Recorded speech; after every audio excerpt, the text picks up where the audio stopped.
Welcome to the Niche Podcast, your weekly rundown of the biotech, pharma, clinical research, and life science industries.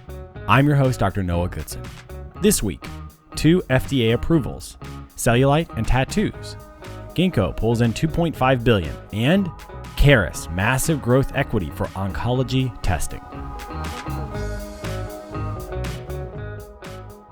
Apellis Pharma has earned their first FDA approval for the treatment of adults with paroxysmal nocturnal hemoglobinuria, PNH, using pegcetacoplan. PNH is a rare disease with 400 to 500 new diagnoses annually in the United States. It causes blood cells to break apart, resulting in a range of symptoms. Sold under the name Apellis, pegcetacoplan is the first targeted C3 therapy for adults with PNH who are new to treatment or had previously been treated with the C5 inhibitors.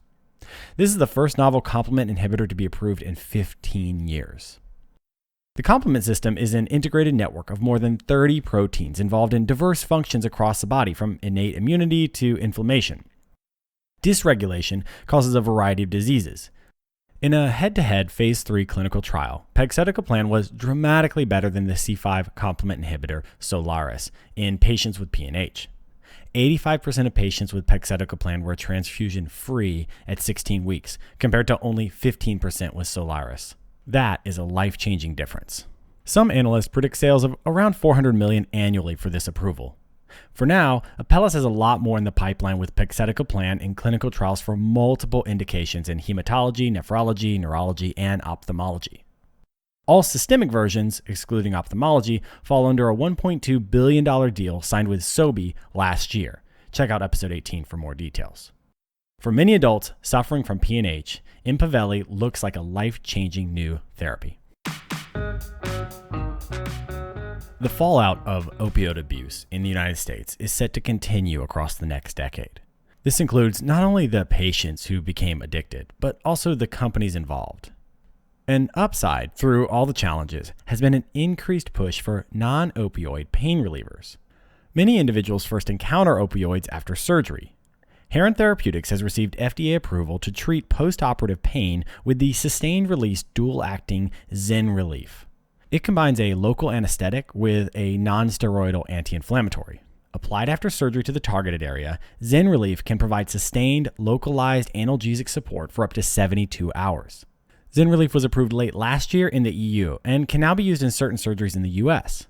The approval also falls at a critical time for Heron.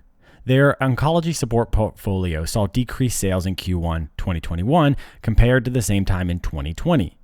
Part of this was based on decreased cancer treatments, so this trend may not hold. But the opening up of new therapeutic space is a must for the company while they continue to pursue a range of other acute care and post-operative pain management solutions. Developing a new product in the biopharma space is incredibly challenging. There are design barriers, capital to raise, and regulatory hurdles. The SCOPE method provides consultative solutions to navigate industry-specific challenges. We've helped companies pivot into new therapeutic spaces, designed and run decentralized clinical trials, and empowered CEOs with the tools that turn their data into stories that raise capital. Find out more at thescopemethod.com. Interest in cosmetic surgery has increased between 60 and 70% globally through the pandemic. The concern with aesthetics may be partly caused by the so-called Zoom boom, but larger trends of a growing global community sharing images mean this look good, feel good bump is unlikely to slow down soon. Allergan Aesthetics, an AbbVie subsidiary, has acquired Soliton for an undisclosed amount for their rapid acoustic pulse technology. The technology, sold as Resonic, has FDA 510(k) clearance as a non-invasive, short-term improvement for cellulite. Resonic uses sound waves to disrupt the naturally occurring cellulite and change the appearance in patients. Resonic has also been previously approved for tattoo removal. Between these two indications and global hunger for both solutions, I'd expect a robust commercialization pipeline from Allergan across the coming years. Ginkgo Bioworks has gone public, raising $2.5 billion, valuing the company at $15 billion. I'm not sure what to call them. A synthetic biology company, new wave life sciences, biotech solutioneers. Ginkgo has built steadily since 2008 with a focus on learning to program cells. Their goal is to leverage the fundamental technologies surrounding controlling cellular output, function, and behavior into a vast range of industries, from therapeutics to electronics and agriculture. When they started in 2008, the technological capabilities were not there. Two spaces will be fundamental to pushing forward global innovation in the next 30 years: nanotechnology and bioengineering. Ginkgo is on track to lead in the second of these. With projected revenue doubling in 2021 to $150 million and a massive amount of cash in the bank, expect a series of moves to commercialize novel solutions in multiple life science spaces. Whatever kind of company Ginkgo is, they're on track to be a successful one. If Ginkgo Bioworks has approached life sciences from a cellular engineering perspective, Caris Life Sciences has taken the AI to genes for diagnostics approach.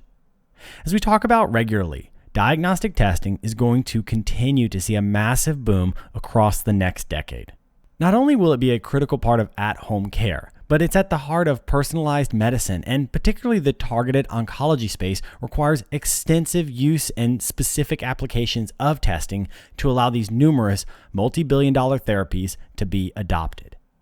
Caris has raised an $830 million growth equity round with a $7.83 billion valuation to advance their oncology testing solutions.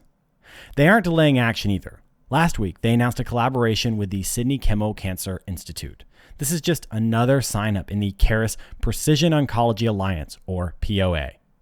The POA is a win-win where Caris provides diagnostics and centers get database access, which will empower their therapeutic outcomes, clinical research portfolios, and, of course, increase accurate and valuable treatment solutions. There's still significant advancements needed in the precision oncology testing space, but Caris seems to understand that you need both the accurate solution and the network surrounding it for that solution to be functional.